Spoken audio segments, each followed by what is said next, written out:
evening. I'd like to call to order this regular meeting of the Round Lake Area School District Board of Education on October 3rd, 2022 at 7:22 p.m. in the Round Lake Media Center. If I can, let me get started first with a roll call, please. Mrs. McGinley? Here. Mr. Francisco? Here. Mr. De Vera? Here. Miss Lee? Here. Mrs. Larson? Here. Mr. Jewett? Here. Mrs. Klingler? Here. And first up is Pledge of Allegiance.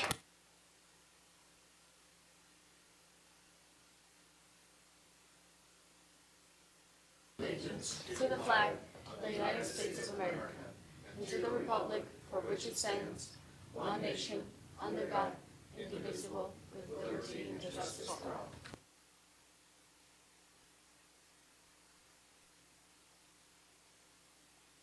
All right, in front of us we do have a meeting agenda, so if I can get a motion to approve the meeting agenda. So moved. Second. Motion by Ms. Larson, second by Mrs. Klingler.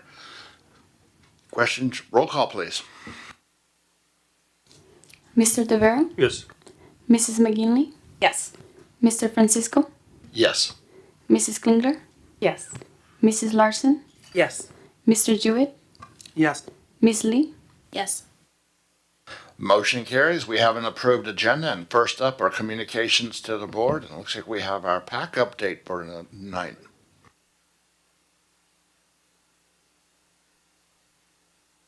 Hold down the button so that you can. Yep. I'm There sorry. we go. That's Perfect. embarrassing. I'm part of IT. So, good evening. My name is Juan Ruiz, and I'm a former McGee Round Lake High School student and formal district employee, and now preschool parent and part of PAC. So, PAC was created 3 years ago, and it started with 3 members. And this is our 3rd year after pandemic. It's been a little bit easier to meet up and plan things. Now we're 6 of us, which I think is pretty good coming out of a pandemic. And the whole purpose of PAC is to make that connection between the school district and our parents, and try to help out our parents in every single area and curriculums and programs that you guys offer for our families. We want to make sure that parents have a full understanding from special ed to transportation to educational services and resources that they can have.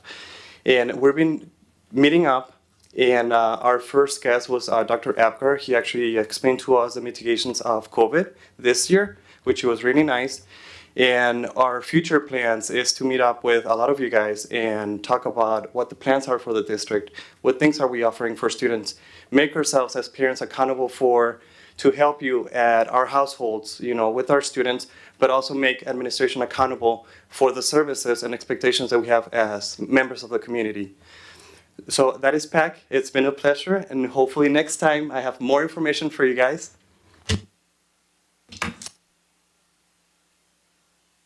Thank you very much. All right, next up is it's in the agenda so everybody can review it. It's the proposed resolutions for 2022 Delegate Assembly. If everybody can make sure that we're reviewing it, we'll bring it back and have another one where we'll run through and confirm what our board positions are. But if everybody can make sure that we review it and have any kind of feedback in comparison to what ISB's is versus what we want ours to be. Also notice when you look through it, they did make a change. There's accepting, there's a yes, there's a no, and then there's one that they're not even bringing it to a vote anymore. Which actually means that some of the hairy ones over the last couple of years won't even be on the resolutions. So the guns and all of that were actually kind of basically pushed out, but it was advised that they would not even bring it to the vote for that. So again, we just need to review it, and we'll put it on the future agenda so that we can come up with having who we're going to vote for.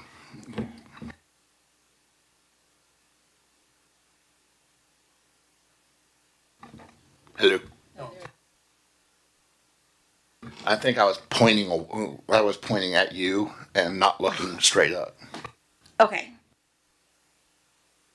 All right, next up then is NSBA National Annual Conference, which is April 1st to 3rd in Orlando, Florida.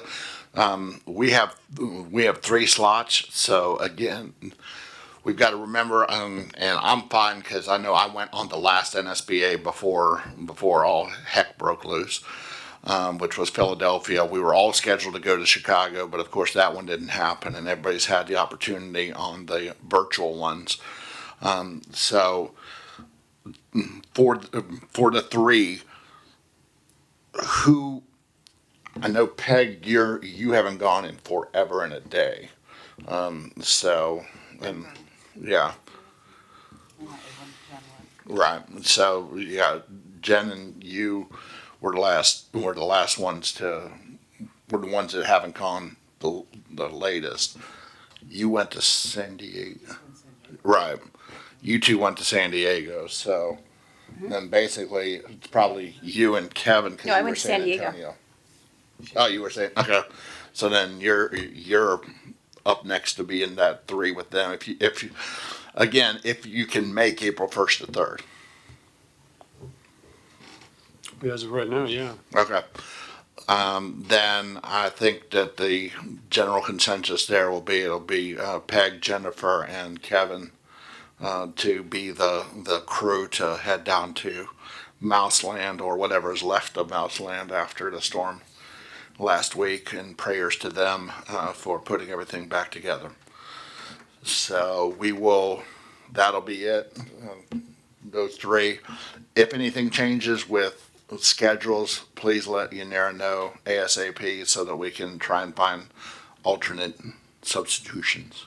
And keep in mind, for those that aren't going to one, COSBA will probably have something next year as well. Once we know that, we'll have a contingent going to that as well. So that'll pick that up. All right, next up is the Atlas Curriculum Warehouse Public Site Launch. Ta-da! Hi, I am excited to bring back to you tonight. I brought this up to the board in, I believe, February, about our new curriculum warehouse that we were launching this year. And we have launched with our elementary school in our core content areas. So ELA, math, science, and social studies.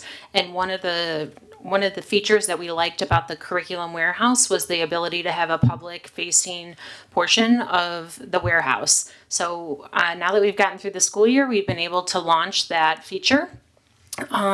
The link is live within the board packet, and it could also be found currently within the Teaching and Learning webpage. We are discussing other options of where else we're going to publish the website to make it easier access for the public. So that is on the discussion, but right now it is through the Teaching and Learning website under the Atlas Curriculum Warehouse.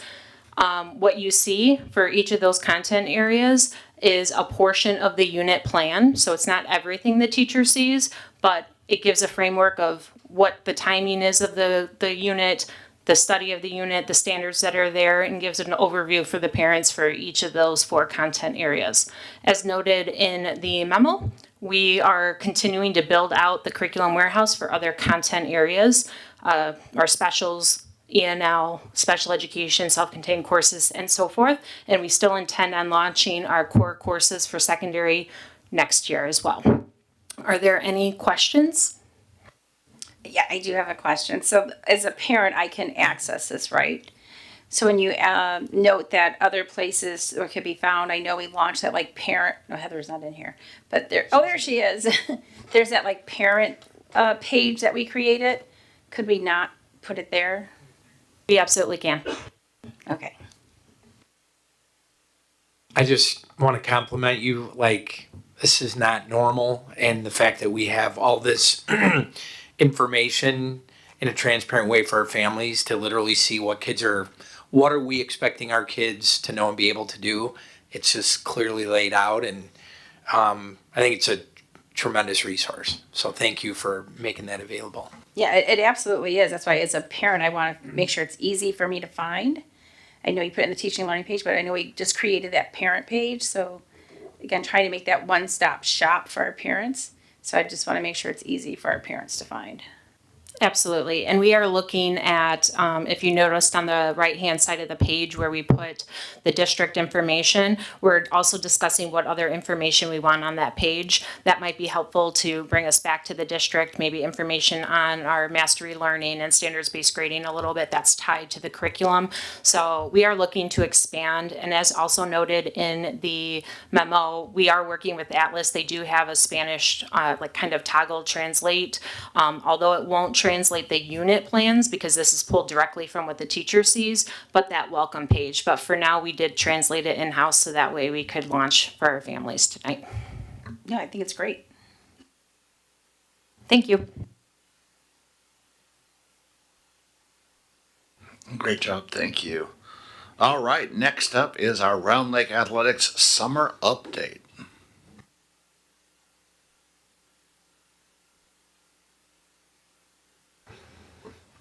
Good evening, everybody. Thank you for your time. I'm Ethan Karolzak, the Athletic Director, and I'm here to talk to you about our summer quarterly report.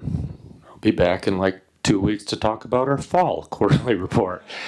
But anyways, here we go. Ooh, that font's smaller than I anticipated. Hopefully you guys all have good eyes. So just starting off talking about athlete recruitment and retention.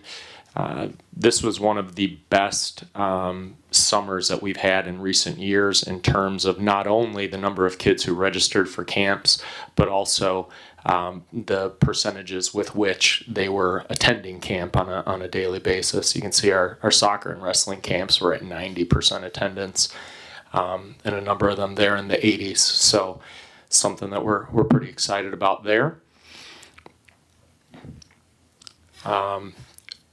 This is actually, so it's our summer quarterly report, but we do have registration for fall sports done by the summer.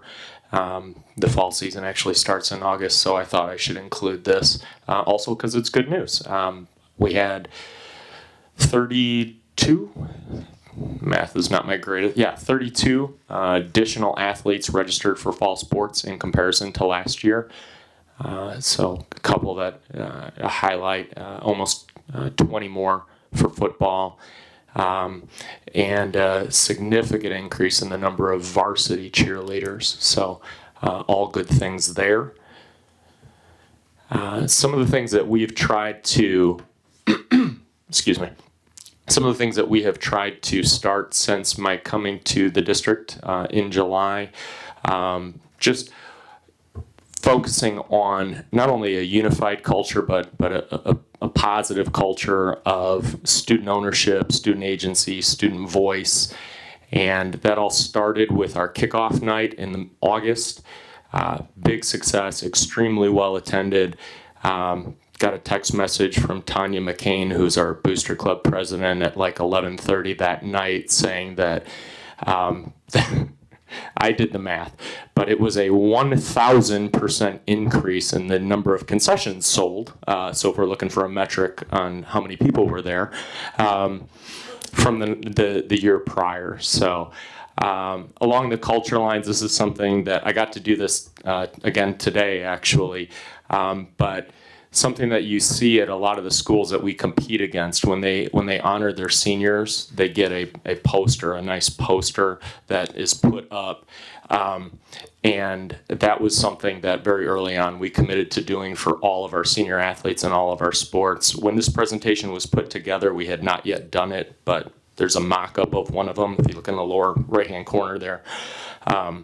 So that's a 2 foot by 3 foot poster. Vinyl that we put up for, and we had girls tennis senior night tonight, so I got to put those up on the tennis courts for them, and they see them when they come out, and they take photos with them, and then at the end of the night they cut them down and take them home with them. So I think the parents are probably more excited about them than the kids. The kids are like, wait, which photo did you use of me? What, was it from picture day, or was it the one Miss Walsh took? So, but again, just if you put in 4 years of hard work and sacrifice for one of our extracurriculars, it's something that we want to recognize and reward. So we'll be doing that at every single one of our senior nights. One we've got this really nice brand new mascot costume, and because of COVID and other things, hadn't really been able to use it. So working with student council and Panther crew, we identified a handful of students who were willing and actually really excited about being the Panther mascot at home athletic events. And we put together a schedule for the entire fall, making sure that they get to at least one of every one of our sporting events, including Allied Bowling. And that's something we're going to continue throughout the year. And that's been really fun. The kids have, been really excited about getting to do it. And it's the neatest thing is when you see little kids in the community member, elementary school age kids, high-fiving the Panther and taking pictures with the Panther. So that's been really fun. Two things I'm particularly excited about. We've started a student athlete leadership team, or SALT team, that's comprised of members from every athletic team in the school. And we had our first meeting last Friday. And again, the whole point of that is creating a unified culture for our entire athletic program, creating a venue to teach leadership skills to our student athletes, and providing them with agency, ownership, and voice in our athletic program. It's something that we have just started that we will repeat seasonally. We are starting week 4 of our Panther Pride program. So the acronym PRIDE, and you may be familiar with this already, but perseverance, respect, integrity, discipline, and effort are core values that we want to inculcate in our student athletes, that we want to give them opportunities to practice in their daily lives and through athletics, and model it for others. So the cool thing about the Panther Pride program is that it's the student athletes who are looking for their teammates exemplifying that particular value. So this week we just started discipline. So every one of our teams started practice today, or their team meeting today, talking about what discipline looks like, why it's important, how you can model it on the court, on the field, in the classroom, in life, obstacles to living with discipline and how to overcome them. And the kids know that on Thursday evening they will have to nominate 3 of their teammates, and then the kids decide who the winner, who the representative of that core value is for their program that week. We give them a t-shirt. There's the t-shirts in the upper right-hand corner there. Take their photo, it goes up on social media. We have record boards that we're going to be putting the winners from each season up on, and then winners at the end of the year as well. So again, trying to give the kids some ownership in how we recognize and how we celebrate the core values of our athletic program. And then Mr. DeVera, your head's in the way of my next steps. Thanks, sir. I'm in the process of vetting potential outside nonprofit agencies for continued professional development. But another thing that I'm really excited about is getting feedback from our student athlete leaders on what sort of curriculum they want in that leadership program. Because if it's not about them, we're missing an opportunity. So it's hard holding this thing down. Along those same lines, some coaching development steps that we've taken. I meet with all of my in-season coaches once a week. They schedule the day of the week and the time. Some of that's logistics. Some of that is, problem solving. Some of that is, just I'm a thought partner. Sometimes I'm there for them to vent their frustrations, but it's a way to make sure that I keep my finger on the pulse of what's going on with our coaches. We've already started some peer coaching sort of informally, but I'm constantly encouraging my coaches to share good ideas or things that they have done with their peers. And across sports, Molly Hennig, who's our girls basketball coach, has implemented a phenomenal program called the KIT program, a knee injury prevention program. And in the last 2 years, severely reduced the number of knee and ankle injuries that we've had in the girls basketball program. no one had ever asked her to share that with her other coaches before. It was one of the first things I did when I met with her. So those are some things that we're doing. Sharing youth coaching clinic best practices. Our football program had over 100 kids every single night of their youth camp this summer. We have 111 kids signed up for our youth cheerleading camp that's going on this week. If you're going to the football game Friday, those campers are going to perform at halftime with our cheerleaders. That should be pretty cool. So those are some things that we're doing. We got all of our fall coaches and my office staff and Principal Peterson recertified in CPR and AEDs this fall. And that's something that we're going to do every season, and we're working towards setting up a way to do that in-house. We had a gentleman from the Round Lake Fire Department come out and do that for us, but we're going to get our athletic trainers certified as instructors, and we'll be doing that in-house in the future.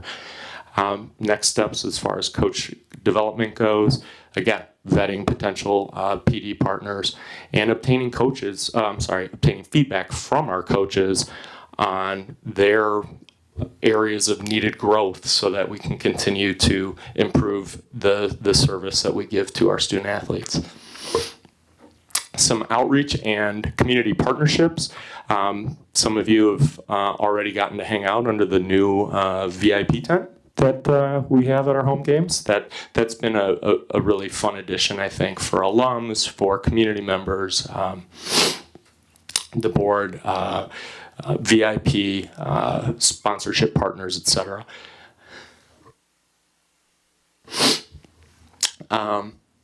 The fourth Monday of each month, the Panther Pride newsletter comes out. That is our athletics newsletter. The August edition had almost 8,000 views. The September editions, I think last time I checked, it was in the 6,000s. So I got to make the October one more exciting, apparently.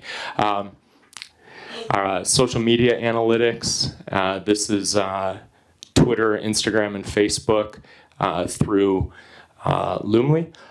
33 posts in July, reaching just over 13,000 community members. August, we were at 41 posts at almost 19,000 reached. So we're doing a really good job of telling our story and celebrating our kids' successes.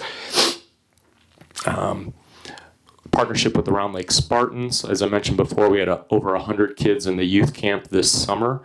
And they played all of their home games in the stadium on Sunday the 24th. I'm cheating a little. That was September. It's not really summer, but it did happen. And so that was pretty cool that all those kids got to do that and get excited about being Panthers someday. So next steps in terms of outreach and partnerships, vertical articulation with our middle schools and our elementary schools. We've hired athletic directors for both middle schools, and we'll be doing quarterly meetings with the assistant principals of student services for the middle schools, and hopefully monthly meetings with the middle school athletic directors. We're still hammering out those details. And I've also started some, I think, much needed collaboration with our elementary school intramural programs. Corey Hendricks and I have scheduled jamboree days for the intramural programs. Last Saturday, all of our elementary schools intramural soccer teams played out on our main field. Our head coach, Hugo Tellez, got here early that morning to help set up after a late night, beating Mundelein 4-1, 3-1, sorry, on our senior night. But again, just promoting that outreach from the high school to the middle and the elementary schools and to our community feeder programs is it's hugely important, and it's something that we're going to take very, very seriously. And we will be doing one of those for basketball. Oh gosh, I'm drawing a blank on the one in the spring. I apologize. It'll come to me when I switch slides. Sponsorship updates. when this presentation was put together, Audio Works and Farmers Insurance, those were both new. They're now up on the board, in addition to sponsorships from Organic Life, Life Touch, Kia, State Bank of the Lakes, and Meyer. And Mr. Peterson and myself are in talks with additional sponsors and are hopeful that we'll have more soon. Just some other things that we've either changed or enhanced this summer, really along the lines of systems and communications. Some things like event management, creating documents for our event workers. Here's your expectations. This is what your job looks like. This is how we intervene with a fan who is not displaying positive sportsmanship. Just when people are confident in what's expected of them, then they can act effectively. So that was something that we started that has been much appreciated. For home soccer games and home football games, we have a pregame huddle where the entire event operations staff meet, and we just go over. It's a 15-minute. We give out radios, we give out security vests, wands for the parking lot. That's also when they get their food vouchers for concessions, so they really don't want to miss that meeting. But again, just when people are confident, they're better at their jobs. And so trying to do those sorts of things. We created, one of the big things running an event well is establishing a visible presence. Our security staff shirts are dark blue. That doesn't really work on a Friday night. So it's still school colors. Those are maize. But the staff really likes them and they jump out. So some communication and systems and these were needs or wants that my coaches asked for. We've made it easier for them. I got altered viewing settings for Trip Tracker, which generates our bus trip reports. I'm able to sort it by sport, so they only have to look at their sport when they're verifying their buses. It helps us help transportation, and everybody's life is a little bit easier. A lot of my coaches were unaware that they could view facility scheduling in School Dude. So I send them that report on a weekly basis. I've also sent them, the steps on here's how you log in and check, so that we don't have, well, wait, I thought we had this at this time. Thank you.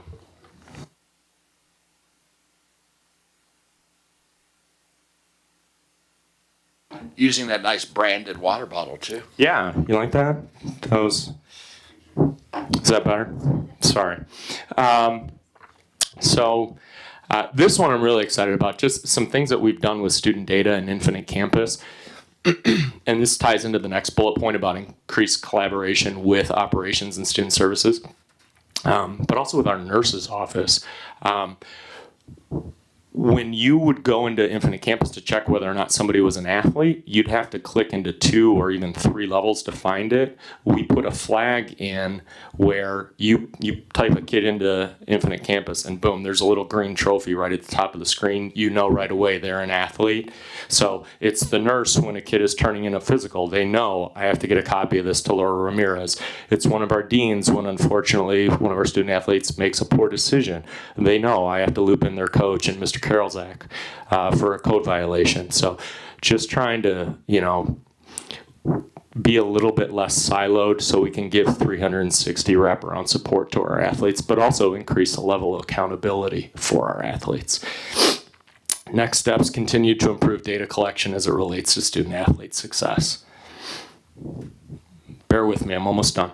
Got a couple slides here on facilities management. Associate Principal McDowell and I are working on game day operations checklist, just making sure we don't miss anything. So all of a sudden we got 2,000 people in our stadium and bathrooms are locked. Those little things, but things that matter. This next bullet point, I initially debated whether or not I should put it in because it seems like a silly thing to be excited about, proud of, bragging about. But in talking with Mr. Peterson, it's 100% something I want to brag about. My first day on campus, the very first thing that jumped out at me and maybe this is because I'm weird, I don't know, is we don't have nearly enough garbage cans on campus. And so I spoke with Mr. McDowell and we ordered a whole bunch more. The reason that matters is if somebody comes on our campus and their first impression is a food wrapper blowing in the wind, that speaks volumes about our kids and about our community. And that might not be fair, but it's true. I'm not going to have people thinking those sorts of things about our kids because I don't have enough garbage cans in my stadium. So that's something that we've done that I think is important. The little things matter. We're in the process of getting the upper bleachers in our main gym fixed. That bullet point is outdated. We now have enough quotes. We will be proceeding with that project in the near future. There were some cracks in the tennis courts that are scheduled to be fixed in the near future. We're waiting on availability around the home tennis schedule. I'll talk about the turf maintenance plan. There's another slide for that here in just a second, and whole school branding initiative. So we have been monitoring the usage distribution on a weekly basis. Mr. McDowell and myself, we have with the PE classes and the sports teams and the marching band, everyone who uses it right now, there's a rotation plan for all users. So the PE classes are on the south third. Football and soccer take turns on which half of the field that they're on. Marching band has started going either one day a week in the grass, or when they don't do that, they reduce their time on the turf by an hour to an hour and a half each night that they're on there. We had somebody from from Field Genius come out and give additional training to Mr. No, our groundskeeper, on how to base the maintenance of the field turf off of those weekly and monthly reports that we get. I've got some data here. So from July to August, there was almost a 500% increase in the use of the turf. But despite that, you can see the distribution that's by thirds of the field got much more balance, and I'll show you what it looks like. Now, don't freak out when you see these red spots. That does not mean overuse. It does not mean damage. It just means higher use in relation to the rest of the field. So you can see in July, a lot of red on the northern third. It's the part of the field that's closest to the building. It makes sense, right? We instituted the rotation of which part of the field people are using, and by the end of August, it was pretty much the middle of the field. Well, that's the marching band performs between the 30s. And so looking at this data, Mr. West and I came up with a plan to spread that out a little bit more equitably. And like I said, it was already in the board packet, so I don't have the September photo in here, but I do have it if anyone would like to see it. There's a little pinprick of red right in the 50. I think it might be where the drum line normally is, but it is markedly better. So our plan is working. We're doing a good job maintaining this facility. Last but not least, we are in the first phase of a whole school branding initiative. We've had multiple vendors providing mock-ups and quotes. We're looking at, this is including but not limited to, windscreens at softball, baseball, tennis in the stadium, a visual timeline of Panther athletics, a wall mural out in the gathering stairs that will be pulled from all of our yearbooks and created by our CTE design classes. They're in the early stages of that project now. And then identifying opportunities for increasing and streamlining branding, not only in athletics, but throughout the building. So next steps on facility management, evaluate facility needs, develop a comprehensive plan to address them, and continue to work with Heather Bennett on whole campus branding. Does anyone have any questions for me? Everybody looked at me, so. I do have some questions, but before I get into some questions, I truly, wanted to say how much I appreciate the presentation and that you're speaking to our culture and our climate athletic recruitment and retention and our branding. So I just wanted to tell you that is recognized, and I appreciate that you're speaking to that. Yep, no problem. So, but I still have some questions. And I may be getting ahead, and maybe some of these will be in your other presentations coming up. But so you can tell me these are going to be coming forward, but these are questions that at least I know I'm looking for the kids in our community. And I know you give us some breakdown by sports.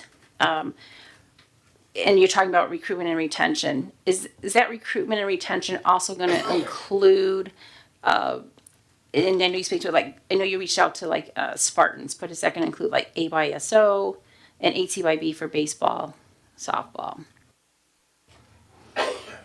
Yes, it will. Yes. Excuse me. When I got here, summer baseball was pretty much at an end. As was summer soccer. But yes, I'm a firm believer that we absolutely need to maximize being a unit district when it comes to building strong, lasting success. And when I say success, I'm not talking about just wins and losses. I'm talking about doing things the right way, and that has to start with our elementary school kids. And for those sports where there's not a dedicated team at the middle schools or at the elementary schools, there's not, the intramurals, then yeah, it has to be those community organizations like AYSO, like Avon Township. Absolutely. Okay. And I'm sure you'll bring those forward as you start to work with them. That's in the correct. Future. Yes. Continue with the recruitment and retention. I'm going to use like our cheer and softball program. We know those aren't at their highest caliber, and the schools that we can compete against, we're not as successful as our students and even our families would like to be. How are we going to improve the quality of those programs? Well, again, I think it starts young. It starts with building excitement. It starts with recruiting kids. We're really excited about our new head softball coach, Marjorie Sloan. And she's second year in building, was a Division I softball player, played for a legendary coach in high school who had over 1,000 wins, is in the Hall of Fame. And quite frankly, she's a kid magnet. We've already started talking. As I mentioned, I meet once a week with in-season head coaches. Coach Sloan has already requested to start meeting on a weekly basis, even though her sport doesn't start until March, because she realizes that we've got to start recruiting right now. And then one of the reasons that she got the job had to do with her vision and her plan for skill development, for practice organization. Her beliefs align with mine, with ours in terms of culture education. So that's what's happening there. As far as cheerleading goes, so you saw the numbers are up this year, and numbers are up this year. We are starting this week our fall little kids cheer camp, and I think I mentioned there are 111 kids registered for that. We've also reached out to Spartan Cheer. So, I can't speak to the past, but I can tell you that we are going to be focused on recruiting kids, recruiting our hallways, and building relationships with feeder organizations, whether they are part of our school or part of our community, in order to create a sustainable and lasting and improving future with an upward trajectory. That's great. So I'm going to stay with cheer specifically. So knowing the sectional that we compete in, and knowing those schools where we lack is tumbling. And, again, looking at all our programs, not just cheer, football, softball, all of them. And again, it's not all about wins and losses, but we know we lack a level of skill in some of them where some of our kids, when we go into some of these games against some of those schools in our conference, do we feel like, we're able to improve that for our students? Yeah, so I've actually already spoken a couple of times with Coach Baird about figuring out a way, much like the athletic office this year took over the financial burden of paying for their choreography. We're also looking at ways that we can ease the burden of getting tumbling lessons for our kids in cheer. So again, just bringing the financial resources that we have to bear to improve their experience and give them more of a competitive edge. Great, and that's really what it comes to, because a lot of the schools that we play against, those students have been in a club, that club sport at an early age. So when we play against the schools in our conference, they're already a 100% advantage to some of our kids because they don't have those resources to play in some of those club sports.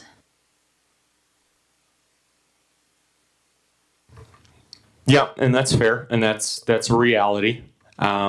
So rather than focusing on the perceived deficit there, I'd rather focus on what can we do to not only create a culture of ownership and accountability, grit in our kids, but also where can we close that gap? How can we figure out ways to increase our skill?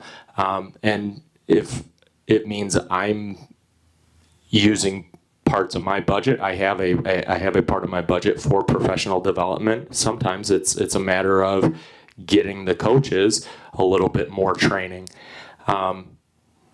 In my coaching career, I knew nothing about the hurdles when I started coaching them. By the time I was done, I had over 21 Division I athletes and more state medalists. So it's like anything else. We trust that teachers are professionals who will learn their content, will learn their curriculum, will continue to grow as professionals. I have the budget, I have the means to do the same thing for our coaches. But in an instance where we need a specialized skill like a tumbling coach, that's also something I'm willing to do. That's great, because you're absolutely right. It's how do we close that gap? How do we help in that deficit? Because it can't, the parents and the students are looking to us to do that. So I appreciate that you're saying that. I don't have time for people who talk about can'ts. Like I said this to Dr. Mendoza when I interviewed with him. I want to deal impossibles. Let's talk about what we can do. We could spend all day talking about, well, we can't do this because of that, or we can't do this because, or it's not fair because they've got more money, or this or that. Let's talk about what we can do. And that's how I'm going to lead this athletic department. That's perfect. That's great. But I'm not done with my questions. Let's go. So you talk about doing feedback from the students with your SALT program. Are you going to do feedback from the parents as well? That's not in place currently, but that's absolutely something that we can explore for sure. I would want to make sure that we had, certain ground rules set up and that it was done professionally and all of that. Of course. Let me retract some of that. I feel that we already have infrastructure in place for parents to give feedback, but I'm always looking for opportunities to increase the type of feedback that we're getting and where it's coming from. So yeah, that's absolutely something I'm willing to explore. Do you feel our parents know that infrastructure and how they can give that feedback?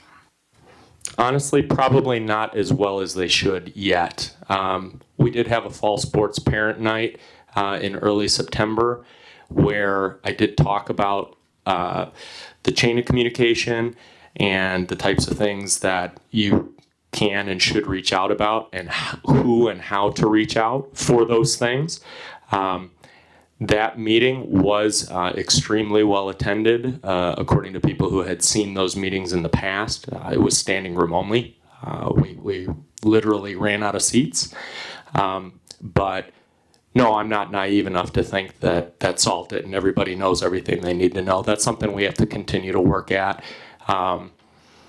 I could probably include something along those lines in the monthly newsletter, continue continue to reach out to parents at those seasonal meetings, and encourage my head coaches to echo that message to the parents.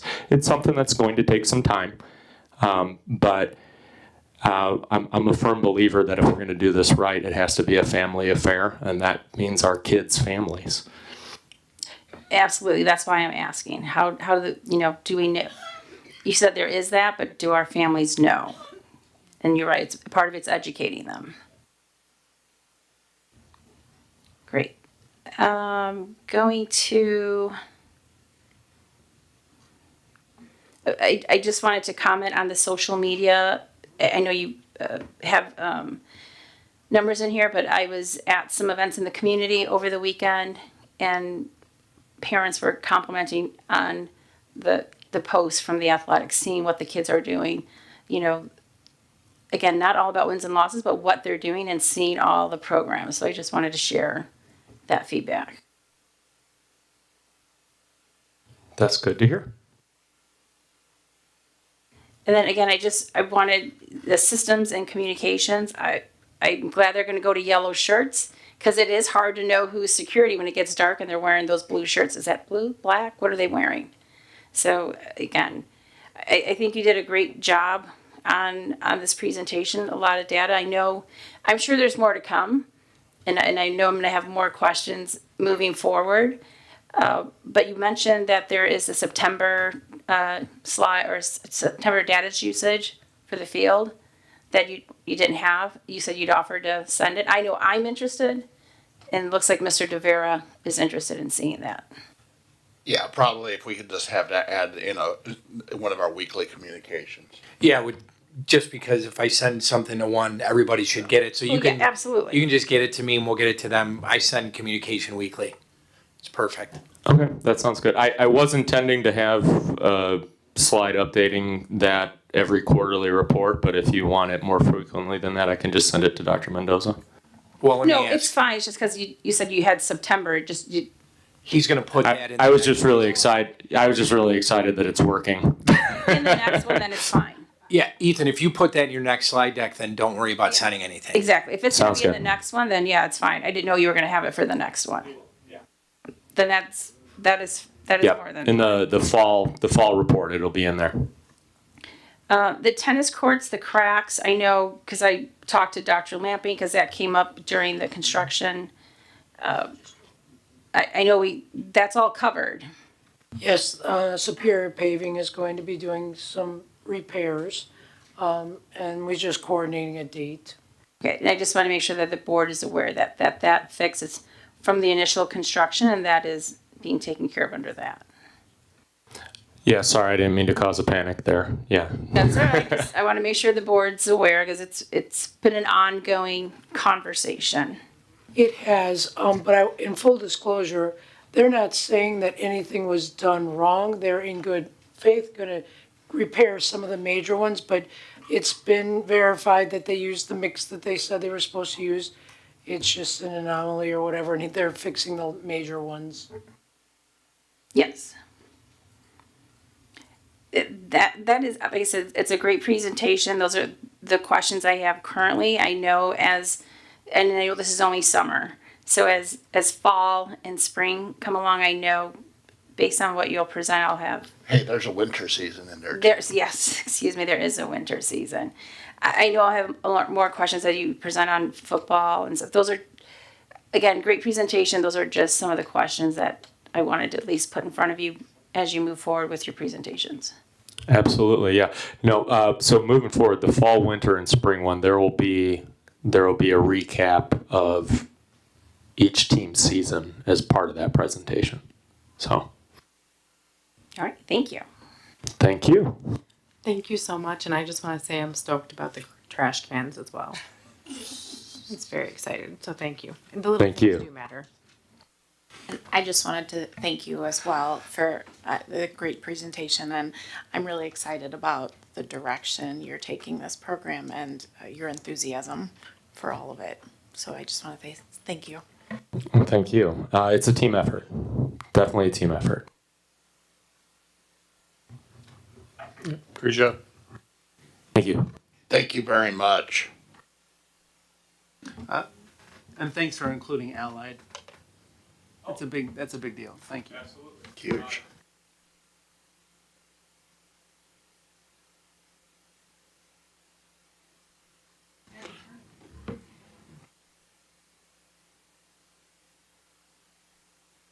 Yeah, I'm sorry.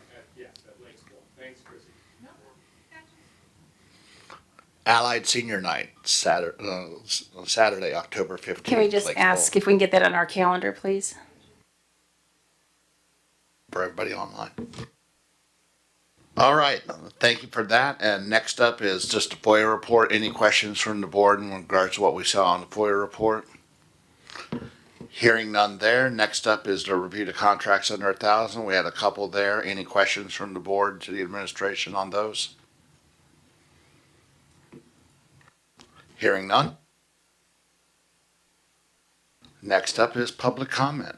As always, members of the public may participate in public comment during regular board meetings by attending in person or by submitting an electronic public comment form. Please note that speakers are limited to 3 minutes of time. Electronic public comments will be accepted up until noon the day of this regularly scheduled meeting, and the public commenter will be contacted to confirm identity. Once confirmed, electronic public comment will be provided to all board members in written form, and a link to the electronic public comment is inside of the electronic documentation. We did not have any electronic public comment for this meeting. Do we have any local public comment? Step on up, sir, and as always, thank you. Good afternoon. My name is Jesus Grifaldo. I just got a small comment that I gotta say to the music department. Thank you. It's an amazing job that you guys are doing. I gotta say, Mr. West, I mean, he put some extra effort just to get those kids on marching band and to accomplish their goals this weekend. I mean, it's amazing. The kids, they were great. I gotta say, Mr. West is an amazing person to have in our district, and it's really hard to keep up with the bunch of emails that I get every day. But it's nice that he cares for the kids. Thank you. Thank you. All right, hearing no additional public comment, we will now move to the superintendent's report. And Dr. Mendoza, you have the ball. Thank you, Board President Francisco and Board of Education. I'll briefly share some recent donations made to the district. Robert Papirniak winter gear for beach school students. Anna Zambrano donated scented Play-Doh bubbles and visible ink books for beach. I'd also like to communicate to the board and community that the district has been awarded a $35,500 team nutrition recipe development grant from the Illinois State Board. This grant is connected to recipe development for students in grades 9 through 12. It's similar to the Iron Chef model where students will learn about recipe development and meal preparation and compete. The grant covers food supplies, cooking equipment, and side-by-side opportunities with meal prep professionals. We will partner with Organic Life on this program. That concludes the superintendent's report. Thank you, Dr. Mendoza. Any questions for Dr. Mendoza?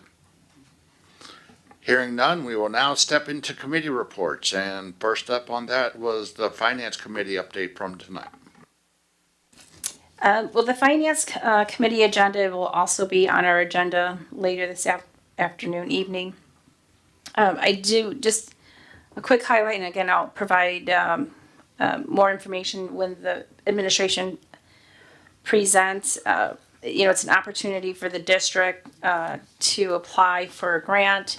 Obviously, there is, of course, some skin in the game for the district. And there are opportunities. Dr. Kibbins and the administration has vetted in the review with them from Finance Committee. We are in support of what they're asking. But again, I will go into detail as the administration speaks because we did pose some questions in regards to the grant and again, what it costs to the district.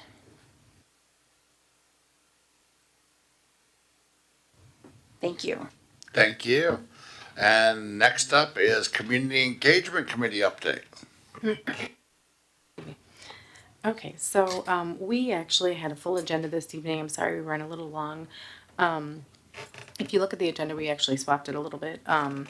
We started out with communication initiatives, just a summary and a timeline, kind of centered around the process of transferring children back from PLEVAC and what that's going to look like. Talked about how we kind of will gain feedback from our staff, community, prior to making a recommendation on which way we would want to go, and then how we would be eliciting that feedback. So it's going to be a multi-pronged approach, obviously, including the staff, parents, stakeholders.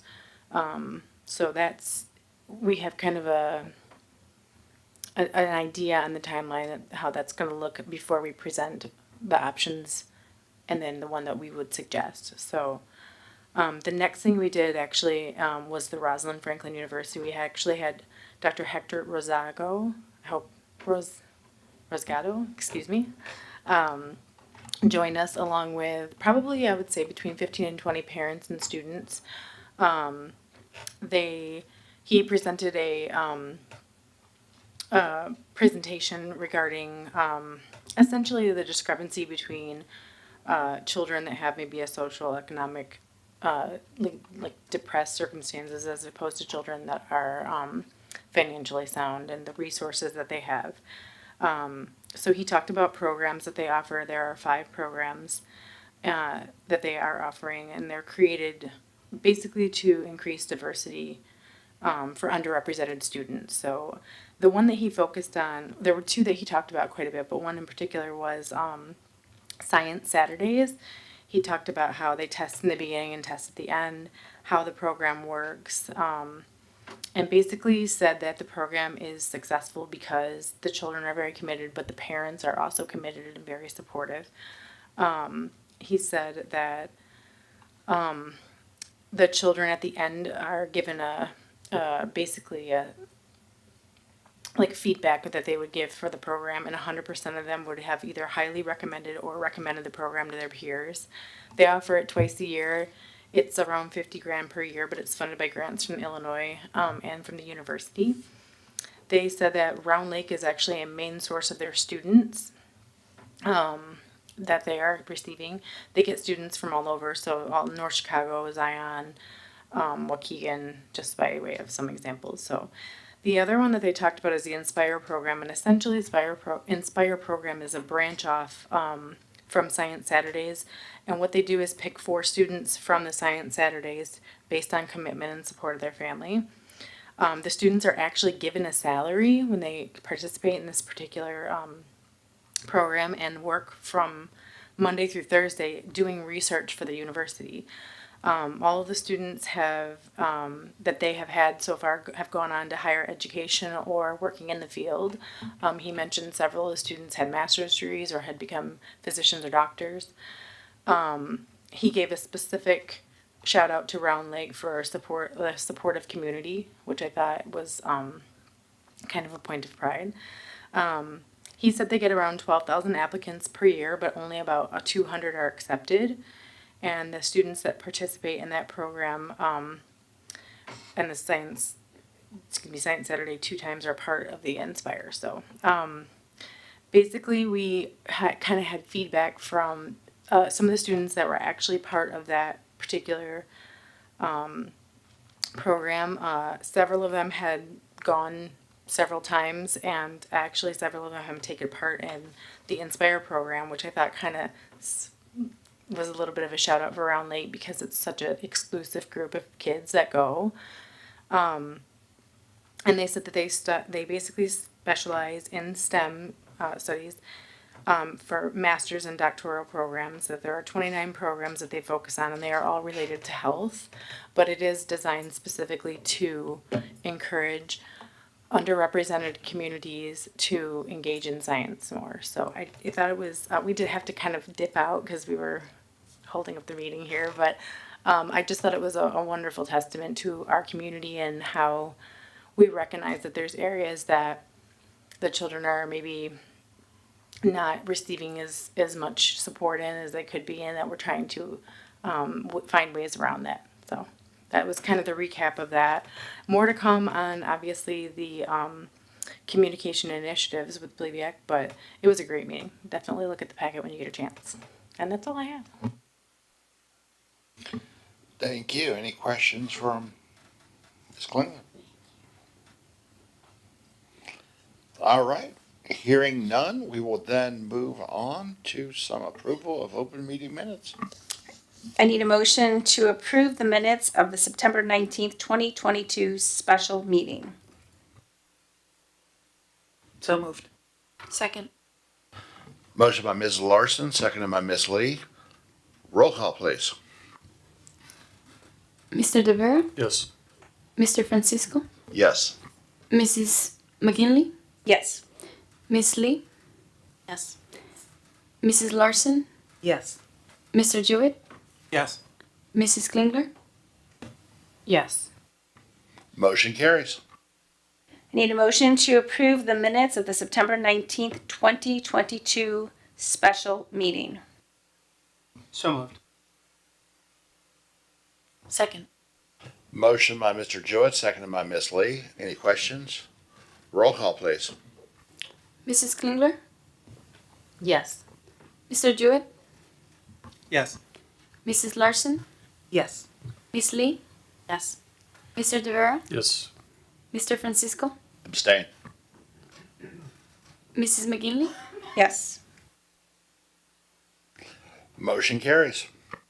Need a motion to approve the September 19th, 2022 regular board meeting minutes. So moved. Second. Motion by Mr. De Vera, seconded by Mrs. Klingler.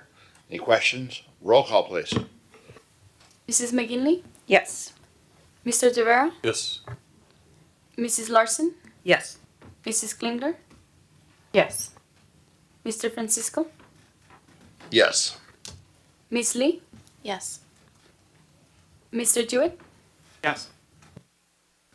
Motion carries. All right, move on to the consent agenda. I need a motion to approve the consent agenda for the accounts payable report for $429,439.06. The October 3rd, 2022 employment report. So moved. Second. Motion by Mr. De Vera, seconded by Ms. Lee. Any questions? Roll call, please. Mrs. Klingler, Yes. Mr. Jewett, Yes. Mrs. Larson, Yes. Miss Lee, Yes. Mr. De Vera, Yes. Mr. Francisco, Yes. Mrs. McGinley. Yes. Motion carries. All right, this is old business. I need a motion to approve the Village of Brown Lake Welcome Center lease amendment in the amount of $41,476.20. So moved. Second. Motion by Mr. Jewett, seconded by Ms. Klingler. Any questions?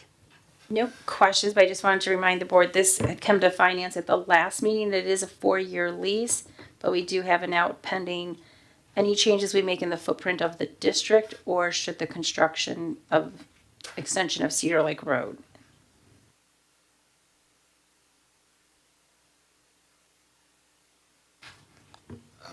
Roll call, please. Mr. De Vera, Yes. Mr. Francisco, No. Mrs. McGinley, Yes. Miss Lee, Yes. Mrs. Larson, Yes. Mrs. Klingler, Yes. Mr. Jewett, Yes. Motion carries. Right, this is new business. I need a motion to approve the deposit of $1,500 of the district activity fund for the contract for Round Lake High School Student Council activity for the Marriott Lincolnshire RLHS 2023 prom venue. So moved. Second. Motion by Mr. De Vera, seconded by Mrs. Klingler. Any questions? No questions, well, but, yep. oh, sorry. This was on the finance committee, the contract itself for the prom venue at Marriott. Again, having been through the pandemic, wanting to make sure we have that out. God forbid that we have another pandemic. I want to say it, that's why I hesitate. Or pandemonium? But just so you know, that is in there. And we would get our money back. It's not a credit. Very good. All right, hearing no additional questions, roll call, please. Mr. Jewett, Yes. Miss Lee, Yes. Mr. Francisco, Yes. Mrs. Klingler, Yes. Mrs. Larson, Yes. Mr. De Vera, Yes.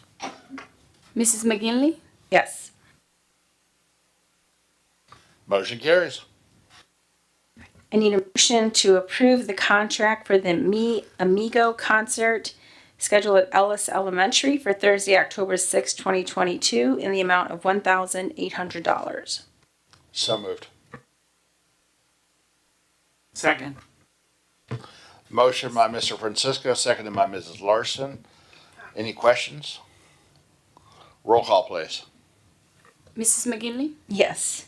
Mr. Francisco, Yes. Mr. De Vera, Yes. Miss Lee, Yes. Mrs. Larson, Yes, and for the record, we went at the same time, Scott. Mr. Jewett, Yes, I thought it was my high voice for the record. Mrs. Klingler, Yes.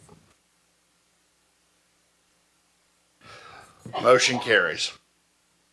I need a motion to approve the Board of Education 2023 NSBA National School Board Association National Conference travel and related expenses in an amount of $10,196 for Orlando, Florida. So moved. Second. Motion by Ms. Lee, seconded by Mrs. Klingler.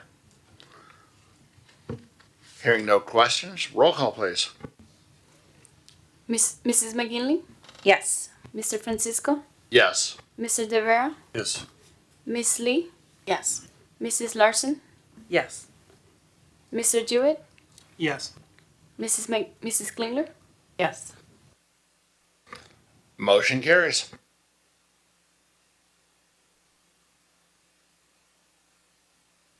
Next is discussion item. All right, then next up is the discussion item for early childhood construction grant. So I just have a couple of opening comments, and then I'm going to pass it off to Dr. Center. Ms. McGinley, Mr. De Vera heard a lot of detail at finance. Dr. Kivens, can you slide up here, please? So there's a lot of information here. I'm gonna tell you what we're looking for in terms of feedback, and then you'll hear all the information. Then we'll circle back to that again, because what we're asking is fairly simple, but in order to get there, it's like you have to take in a lot of information.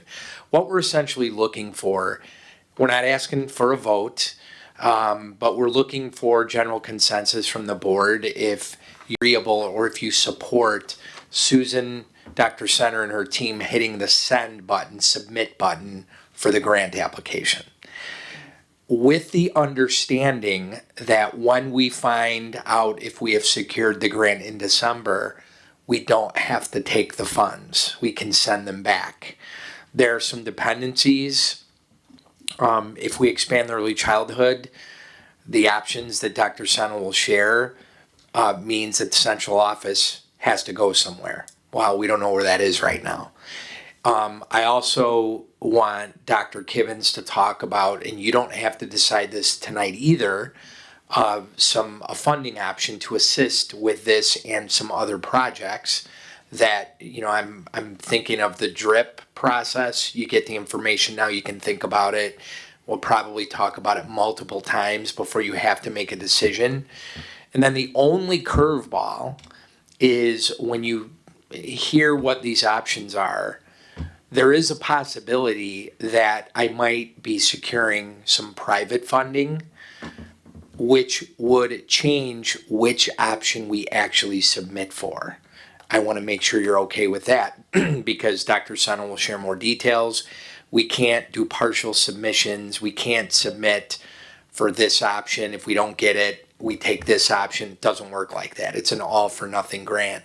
So I think the way Susan you'll describe it in the way you would. So I'm going to pass it off to you. You know this better than anybody, Dr. Kivens, and certainly Ms. McGinley and Mr. De Vera from the Finance Committee. So we came to the board with an informational memo I guess a little while ago, letting you guys know that we're going to pursue some grants opportunities to expand our pre-K program. One of the challenges we face in expanding the pre-K program is that we do not have any current additional classroom space in order to do that. So the state of Illinois, along with the Capital Development Board, has opened up a grant opportunity for early childhood construction. The opportunity in the state is a $60 million pot for the state of Illinois. And public schools and, private centers and things like that can apply. So what we did was engage the services of one of our district architects to take a look at how we could both renovate and or add an addition to the existing building to facilitate expansion of those programs. So what we have as options. So I should also mention that the pre-K program, the early childhood part, also we want to combine with our prevention initiative program. That's our birth to 3 program. It makes sense for those programs to kind of exist together and live together since one transitions to the other one, ideally, and making those connections between the parents and having them see what our pre-K program looks like is beneficial. Additionally, they can actually share some resources, which actually would save some money for the district in the long run because they can move back and forth between certain spaces. So there are 3 options that we came up with. Only 2 are really viable, so I'll just breeze through the one that is not. So we initially looked at combining the prevention initiative program with the pre-K program by sort of creating its own space, right? Which is referred to as the renovation plus large addition. So in that one, we would have office space that would be constructed, the multi-purpose room, which we would use for the group connections and some of the large family events. With our new grant opportunity, we would have up to 130 families in the program. So we need a space to be able to meet with them. And then additional storage. As you may or may not remember, we currently rent 2 large storage spaces outside of the district I should say outside of our buildings to have climate controlled storage for some of the equipment and items that are used for this program. And then bathrooms would be added. So the overall cost of that program came in over $10 million. The maximum grant award that you can get is $10 million. And remember, there's only $60 million for the state of Illinois. So in looking at that, what are the odds you're going to be awarded a $10 million grant? And quite frankly, the $10 million wouldn't even cover the cost of that one. So we kind of just said, nope, that's not going to work. So then we looked and said, what are really the critical pieces of the prevention initiative program and what spaces can really be shared with the pre-K program.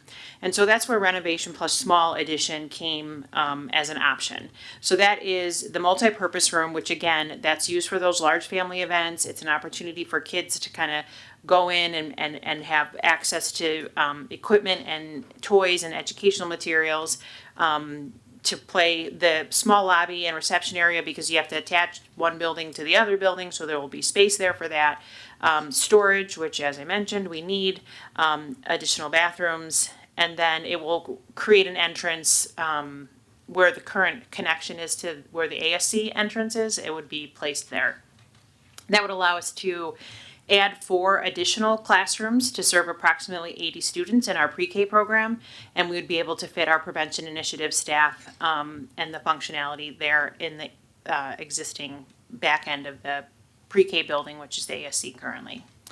The other option is the renovation only, and so this was kind of a jumping off point, I would say, because in thinking of just expanding pre-K, our initial thought was to renovate the back end of the building. So in looking at that, what would that look like? It's changing those office spaces into classrooms, multi-purpose room, a sensory room, because we do have some high need students that attend, renovate some bathrooms for ADA accessibility. We need to transform the kitchen. It's really like a snack area into a warming kitchen because we want to apply for a full day program, which requires meals to be served. And then that would allow us to do that. So, with wanting to combine the prevention initiative program with pre-K, we would actually lose one classroom without the addition of space. So, because we'd have to put the current child development liaisons, the expansion of those those staff, the on-site supervisor, and have space for the kids and parents when they come in, which is sort of a family resource room. In order to do those things and put PI into the renovated space, we would have to decrease to 3 classrooms instead of 4. So we'd serve approximately 60 students in that setup. Instead of 8. Yes, correct, 60 instead of 80. So as if you look at the table, that's for cost. Option 1 has been grayed out because that's the one that's just too costly. Options 2 and 3, either renovation plus small addition, which is option 2, has a total price tag of $9.9 million. I think you guys are probably aware the cost of construction has really gone up in the past couple of years. So in trying to assess what a competitive grant would look like, we're asking for the district to put in some money, right? Because we're concerned that if we ask for like a $10 million grant, that we're going to be turned down flat since it's all or nothing. So you present your grant request and they either say yes or no. There's no partial awards. So we're trying to be competitive. And one of the grant criteria or one of the questions they ask is kind of like, what skin in the game is, basically are you guys going to contribute to this too? And so it looks better if there's some contribution by the district. So in this case, in order to make a competitive grant, we would ask the district to commit to $3.5 million, which would mean a grant award of $6.4 million. That would be the request. And then with the renovation only, the cost of the project is $6.1 million. We would ask the district to commit to $1.2 million, which would make our request for grant award $4.9 million. So I just want to repeat, this is an all or nothing award, so we're trying to do our best. The Capital Development Board hasn't done a grant for 11 years, so there aren't really any, there's nothing to gauge against because it's been so long since they've done one, so we're just doing our best to try to create a competitive grant. So I'll take any questions or anything. Why don't we let Pam go? And I know, Annette, you're going to jump in. Miss McGinley, Mr. DeVera. I have a couple closing comments in the end, but go ahead, Dr. Kibben. Can I just ask a? Yeah, for sure. Is it ARPA related? Is it what? ARPA, the COVID related, The what? the funding. You mean ESSER? This is grants not COVID related. It's not. It's No, actually, separate. so the previous governor and the current governor are both big on early childhood education. And so this is their push to expand early childhood education in Illinois. So I'd just like to remind the board that when the district had the opportunity to refund money back to the taxpayers, we did. 2 years ago, we had a property tax relief grant that was good for 2 years. It was about $3 million each year. That was a direct refund back to our existing taxpayers. As you know, the Board of Education also approved the refunding of the 2015 A bonds. That total amount will be about $6 on a $100,000 home. For each $100,000 home, that would be a total of $43. So again, we've given back when we can in real time. As we look at exploring funding options for this project, there is an opportunity through a funding source called Debt Service Extension Base. It's most frequently referred to as DSEB. Taking us back to 1994 when some of us were born, some of us were in high school, some of us were in college, some of us were a lot older than that. That was a time when the tax cap came into play in Lake County.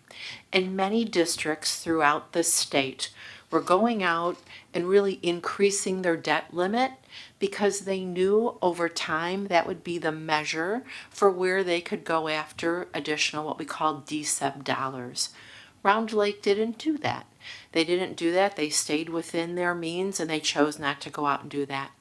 Some districts have a very high DSEB debt threshold that they can access. Some districts have none.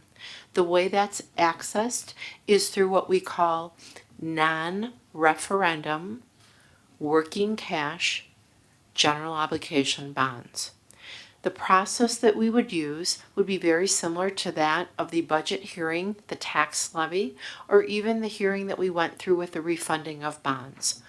My recommendation is that if this is something the Board of Education would want to move in the direction of, that in January, we would notice the community with 3 resolutions.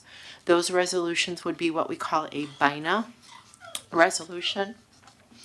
And that BINA resolution would basically be a bond intent resolution, also a bond interest issuance notification act, and the last one would be an IRS reimbursement notification.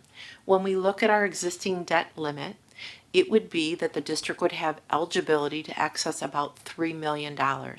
And I'm using that term about because as I frequently use the term under current market conditions, interest rates are really high right now. The market conditions are not in a great place. They're not where they were a year ago. And so under current market conditions, our D-sub limit is about $3 million. For every about 50 basis points that interest rate would drop, we would gain about additional $100,000. So we could write a resolution not to exceed 3.8, 3.5, or $3 million, whatever the Board of Education would feel comfortable with. There's 2 ways to issue these bonds. One would be on a 15-year term. One would be on a 20-year term. If we use a 20-year term, that limits our excess of these funds for a very long period of time. So I would recommend that we move in the direction of a 15-year non-referendum general obligation bond not to exceed at least $3 million, if not more.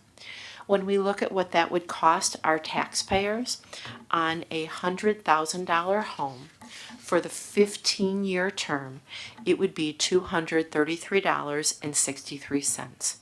That would graduate in debt up starting with about $4.45 in levy year 2023, all the way to $25 in levy year 2036.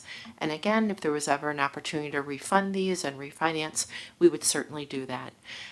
Again, I would recommend we look at January for this. We've got an election year coming up in November, hoping that the market will calm down, hoping that some stabilization would be in fact, so that we could then issue the best possible working cash bonds for the district and for the taxpayer. Mr. DeVera, Ms. McGinley, maybe you can provide additional info, and then I just have a couple of closing comments before the board has a discussion. Sure, I wanted to share with the board the questions that the Finance Committee had asked administration. So just starting with, you see the dollars in regards to the construction, the 1.2. Of course, there are dollars and costs to the district in regards to the additional staff that would be needed, whether the renovation or the small addition. And again, because they're doing full day, and in the memo, I know they speak to the what that reimbursement rate is versus the 3,600 or 9,000. So there is still a cost to the district for staff, and they have informed that they can budget for that, and we can cover that additional staff. It is 1 full-time teacher and 2 TAs for those classrooms, and again, depending on the renovation or the small addition, is, as you heard Dr. Sutter mention, it's 60-80, so it's that 20 student difference, depending on which route or, what the grant is approved for. But, we are confident, again, because there are those costs that aren't, necessarily spoke to that the district does incur when adding into the footprint of this district. So that just wanted to go over that specifically.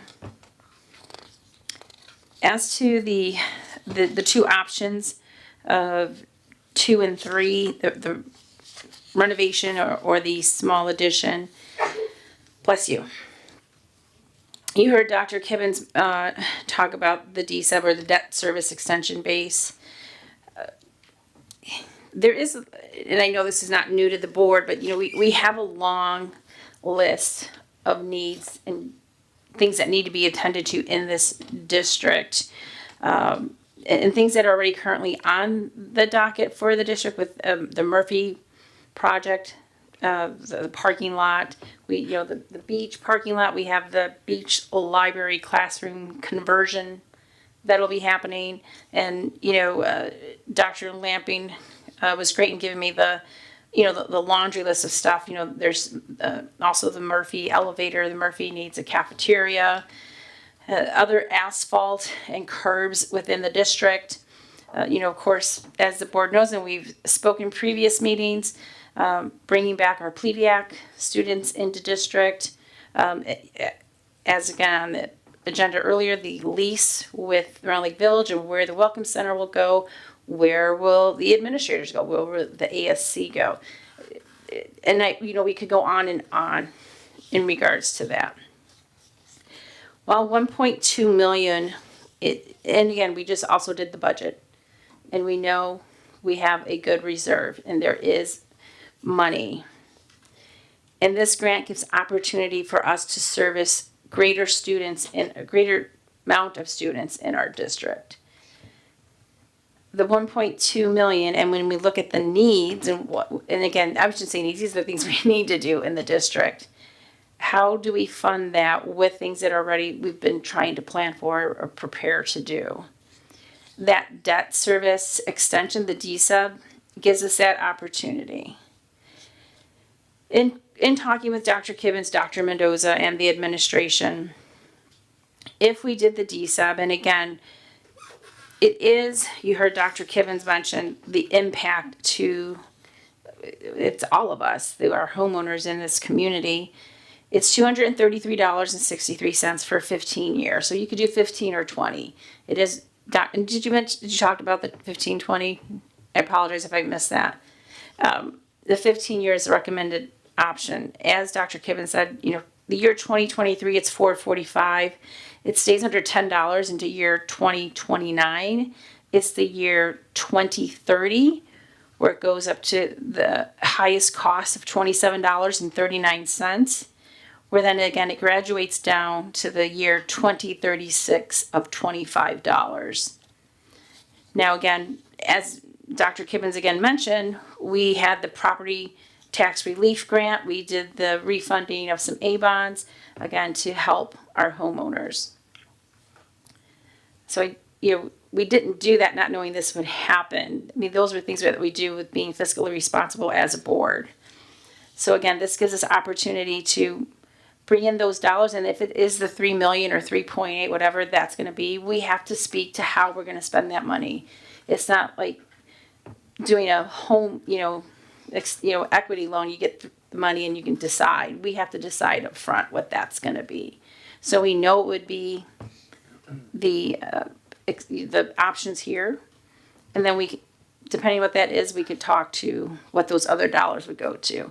Now I mentioned Murphy because that school needs an elevator. It's our one school that is not ADA compliant, and while if the board remembers, we initially had gotten QZAB bonds to do that elevator.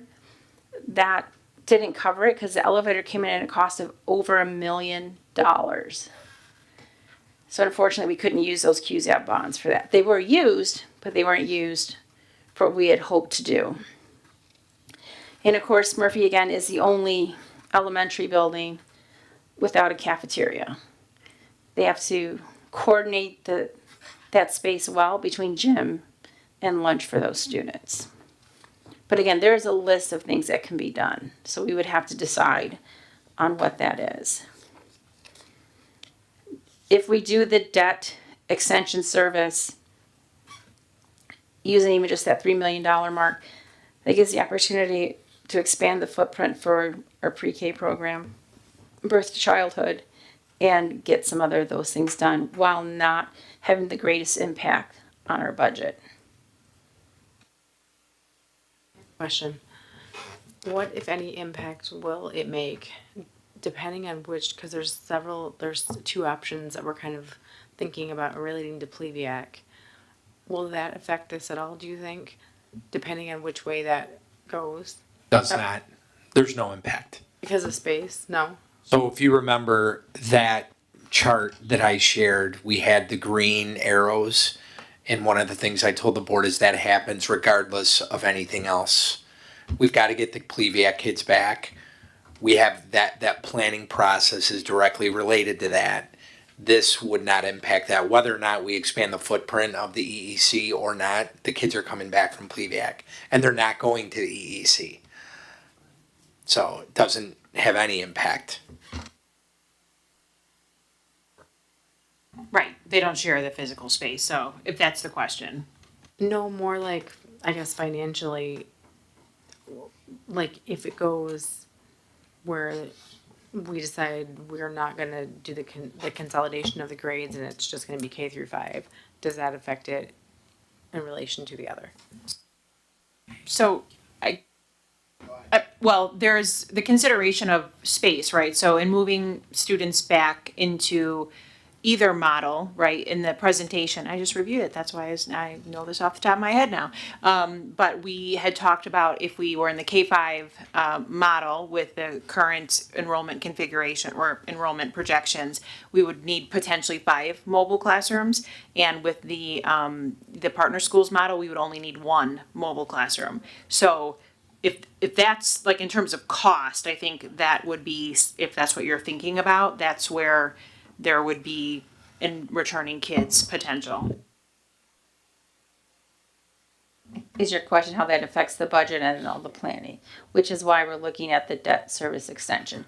Those are all still factors, but we don't have all that information from the administration yet, which is why we're looking to seize an opportunity to help fund to expand the footprint for the EEC and what opportunities may need to happen. Because we know with the Pleviac kids coming back, depending on how that real estate's gonna flush out, we will know. That's why at this point, they're only asking if they could hit the send button on the grant. So think about this. At the end of this, you don't have to decide on the DSEB financing option tonight. We could apply for the grant and they may say, you didn't get it. Well, then we have to decide, do we want to spend $6 million of reserves to expand the footprint? We could get the grant and the board says, we don't want to use DSEB. Well, then we have to say, okay, are we willing to spend X? So I think the key is the difference between option 2 and 3 is it's not just servicing 20 students, if my memory is correct. We wouldn't have to rent storage anymore, correct? Which we have to right now, and we have a multi-purpose room for community engagement, students use. That's an option 2. It wouldn't be the case in option 3. So if nothing changes as I sit here this evening, we would be hitting, assuming the board supports it, on option 3. Unless there is an opportunity, potentially, it's very preliminary, if I can get funding to cover the delta for the district costs between option 2 and 3, then the only thing we would have to do is fund the staff for the additional class, which we could do. So we can't submit the grant as if we'd like option 2, but if you're not going to give us that one, give us option 3. That doesn't work that way. So that's why, like today, right now, it doesn't hurt us all to apply for the grant. I'm just telling you it would be option 3, but tomorrow that could be different. If that happened, I would figure out a way to communicate with all of you. And then it gives you time to think about the DSEB option. You don't have to decide that now. Because if you didn't want to do the DSEB, we got the grant, we can still decline the grant. So there's no harm in submitting for the grant. And the grant award should be in December, about mid-December. So you would know before Dr. Kibben's recommended timeline on DSEB. It's just none of the timelines when we're engaging in all these activities, kindy's coming back, lease, DSEB, it's just the timeline they don't line up. So we're trying to do it thoughtfully and actually, in a weird sort of the way, the December procurement notification for the grant works for us because it gives you time to think about it. We'll actually know about some of the other things we've been talking about with property. And I will say, I'm just gonna call it out, option two is a better option. But if you look at the list of things we have to do, we're just trying to negate our ability, our being inhibited from doing some of the other things. So what we want to do is we want to do the preschool expansion and do this project and do this project and do this project. So Which is why we're talking about the debt service, the DSEB. But the other question that the finance committee posed to the administration, if we are awarded the grant, there's always a timeline of when the funds have to be encumbered, when you have to spend the money, or what's that timeline? So it's 5 years. So it's not like so we've got plenty of time. So it's not like, okay, let's say they find out in December that they're awarded the grant, we don't have to have it done by the summer. And just to that point, one of the resolutions I would request that the board approve is the IRS resolution, where if we had to front money in advance for supplies or materials or to secure services, we would be reimbursed that through the DSEB if that was an option that you wanted to go. So we're really laying out all the options, thinking about all the what ifs and pivoting as needed, the best interest certainly for the community. Again, this is a great opportunity for the district. There is going to be cost to the district, whether we have to front load it or not. But there are still other needs within the district that have to be done. I mean, just based on what Dr. Mendoza presented previously, the presentation he talked about, like this has to happen with the students coming back, the ASC, with Cedar Lake Road going through or by the Welcome Center. All those things are happening no matter what, so that we just balance the budget and we know what our reserves are. We don't want to dip too low for multitude of reasons. This grant is just construction, right? It's not program. That's why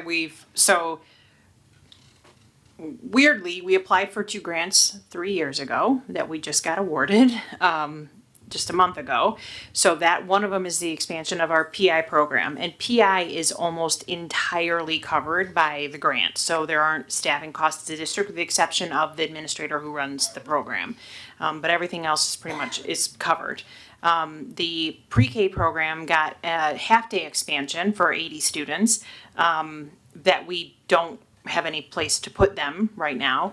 But those are previous grants. So we aren't going to apply for another PI expansion. What we would be applying for is a full day expansion for pre-K. So we would want to, for the new classrooms, whether it's 3 or 4, we want those to be full day classrooms, which we don't offer right now, but would be super beneficial to our community. And then the added benefit of, there are points, right, when you get evaluated for the grant.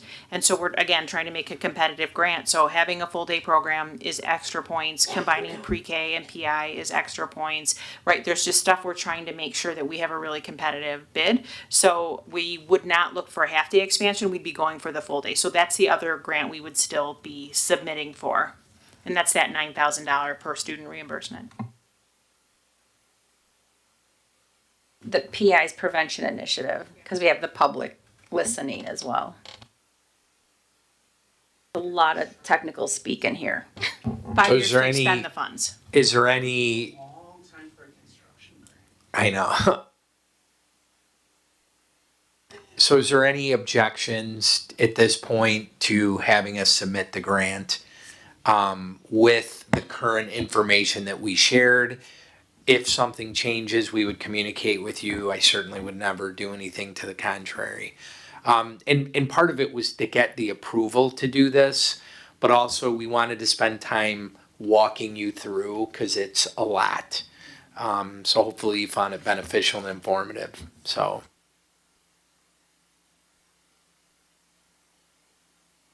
Just to confirm, so when you submit on the 10th, you'll let us know which one you submitted for. Absolutely.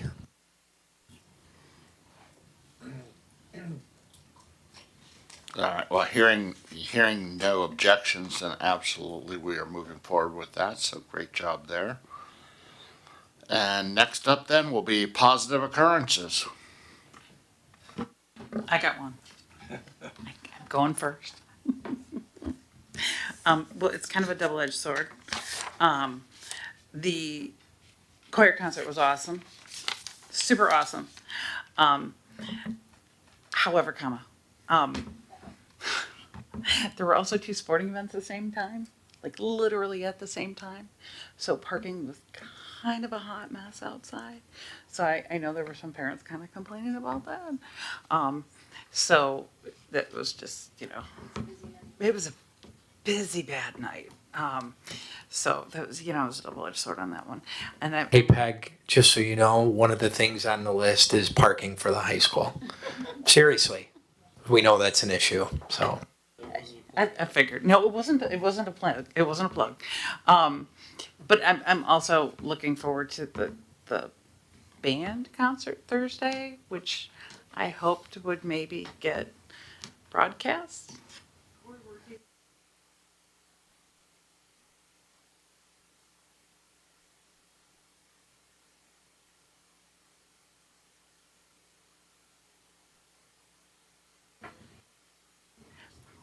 Is it? We did record the choir. Okay. Will band be recorded too? The plan is to record it.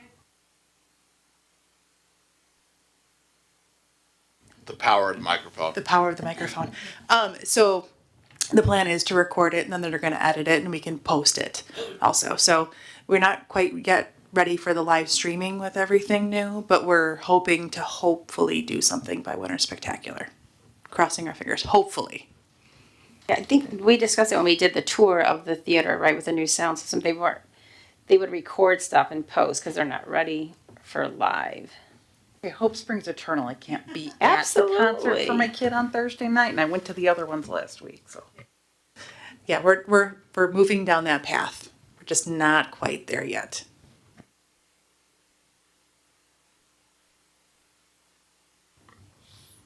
I know that's not the only positive occurrence. Oh, I thought somebody else was going. I was waiting for Jen. I saw her out their phone. Yeah, so the marching band went and performed, and they did amazing. I actually thought it was one of their best shows this year so far.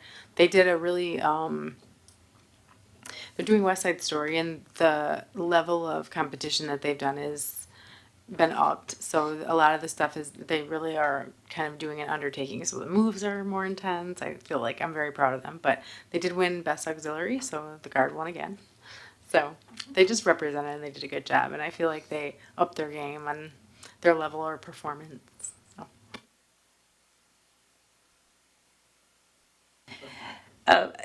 Like I said, just wanted to reiterate, as I mentioned in the athletic presentation, I was just at some parties and events within the community. They mentioned how athletics is posting more, but also the district, seeing the schools and what the students are doing in the classroom, all those posts. They really are appreciating seeing the really heavy influence in social media. It is being noticed. So I really wanted to share that. And then I'll throw out there was that Fine Arts Boosters had the trivia night on Friday night. Unfortunately, it was on top of soccer senior night. So again, with that, trying to balance, and I know it's hard because we have a lot of things going on, and it's great to have them going on. But again, Fine Arts Boosters Trivia Night was a great night with the community, of a good full house over at Sharky's, and just a lot of fun. So that was excellent. Yes, and then I know next Sunday the Education Foundation has their event. It's a paint night, so hopefully people will do that. I would do that, but we'll be at Harry Styles. Sorry, not at that price. I'm not bragging. And they're having these great events. It's nice to be back out and doing that. We've been not being able to do these for so long, so it is nice to do that. So that's on the Education Foundation website. It's a great paint night. Hopefully people can come out and support them. And I know Dr. Mendoza and I have a couple going on with Ed Red has a kickoff luncheon this week on Thursday, and then we have the Mano a Mano Gala on Saturday night as well. So definitely looking forward to getting out into the communities for those two as well.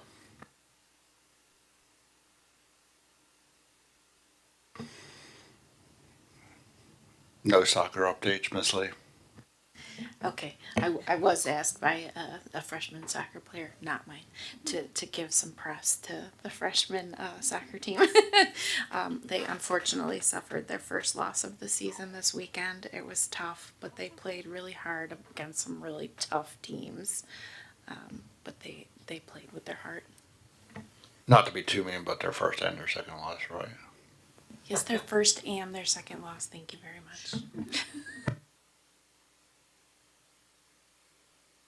And then again, it's a home game this Friday, and again, as you heard earlier, it is the cheer camp, so you see all the little ones out there perform at halftime. We will cheer, yeah. Any other positive occurrences? Mr. DeVera? Mr. Cho? I'm positive I'm not good at trivia. That's another. Yeah, I would second that. That was evident by your placement. We did get beat by a table full of doctors, but I'm just saying.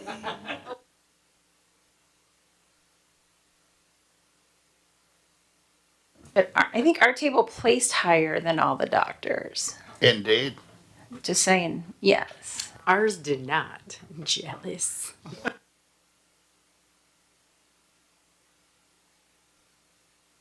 All right, so that'll bring us to the end of positive occurrences, and we'll move into future agenda items. I know that it's out there, but I'm still looking for dates for the tour of the warehouse and the tour of the church. When are those, Mary? We delayed the one for this meeting, so we'll do the warehouse on the 17th and the Calvary Church, the first board meeting in November already. And did Janera send out an invite for those yet? Do you know? No, because we were. Okay. it'll come And if up. you can't make any of those dates, let me know. I'll personally meet you there and give you a tour. Mary and I will meet you if those dates don't work. Yeah, I was gonna say, especially for me on a board meeting night, it's probably the worst idea for me. So Yeah, so we'll coordinate a custom visitation for you. Happy to do that. Well, since we're speaking of tour, I just wanted to touch base again on touring the Rowe Regional Office of Education. Yep, Dr. Apgar is aware of that. Is he here? Yeah, he's in the back. You'll have a tentative date by the end of this week, and we'll share that through, we'll have Janera reach out to avoid conflicts. I do want to ask, is the understanding that you want to go there during the day, correct? Because you want to see students there? I think it'll be hard because unfortunately the pay that we do get here is, while it's enticing to the position, it is round. it is around. So after Most work people, then? yeah, most Okay, people then we'll- have full-time jobs they Then have we'll to attend to. Yep, we'll coordinate it after then. I think as long as we see the facility, and while I think it would be great to see students in action, it may not be the best Feasible. for the entire board. And unfortunately, we have other bosses that might prohibit some of us.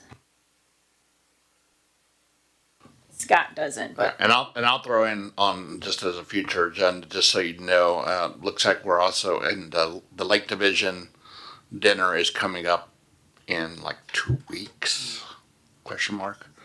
Yeah, I think it's the Lake Zurich, right? Yeah, it's going to be in Lake Zurich, October 12th, right? October 12th. Yeah, so 9 days. Yes. Not quite 2 weeks. Yep, not quite. But remember that that's on our calendars. And then also just saw some email change. It looks like we're adding one other short speaker. Dr. Carner is going to have a 5-minute presentation as well. So the lake superintendent.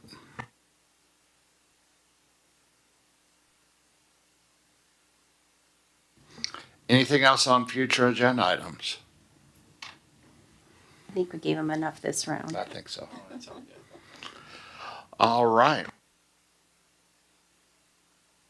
And hearing none of that, I will need a motion to convene in closed session as permitted by statute 5 ILCS 120/2 for the purpose of discussing the following. 1, real estate matters, 5 ILCS 120/2C5, and 2, review of closed meeting minutes, 5 ILCS 120/2C21. So moved. Second. Motion by Mrs. Lee and the person who hit their microphone, Mr. Tavera. Roll call, please. Mrs. McGinley, Yes. Mr. Francisco, Yes. Mr. De Vera, Yes. Miss Lee, Yes. Mrs. Larson, Yes. Mr. Jewett, Yes. Mrs. Klingler. Yes. And that is a motion that carries, so we will move into closed session. So that will end our open session for this evening. Thank you all for being online and watching, and for those who were here, thank you for attending. And we look forward to seeing you again here in a couple of weeks. Have a great evening.